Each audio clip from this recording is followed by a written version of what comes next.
Welcome to the art of mastering minimalism. But wait, before you roll your eyes thinking this is another boring lecture on owning fewer socks, stick around, because today we're diving into minimalism with a twist, humor, and a dash of sanity-saving wisdom.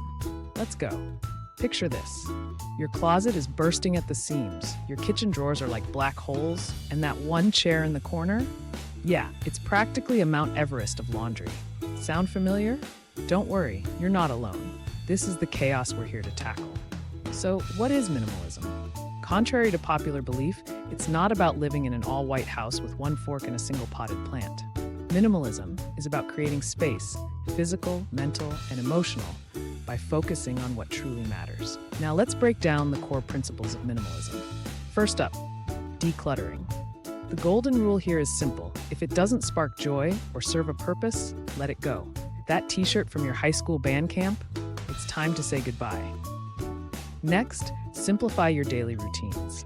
Start small, maybe by organizing that kitchen drawer that's home to 27 spatulas. Finally, prioritize quality over quantity. But here's the kicker. Minimalism isn't just about stuff, it's about mindset too. Learn to say no to things that don't align with your goals.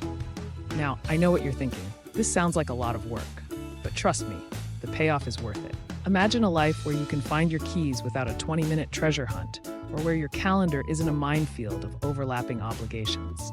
So how do you start? Here's your challenge. Pick one area of your life, your closet, your inbox, your schedule, and apply the principles of minimalism. Start small, keep it fun, and celebrate your progress. Remember, even the tiniest step towards simplicity is a step in the right direction. And there you have it. Minimalism, served with a side of humor and a sprinkle of motivation. Ready to declutter your life and embrace simplicity? Hit that subscribe button and join us for more sanity-saving tips. Now go forth and conquer the clutter, one sock at a time.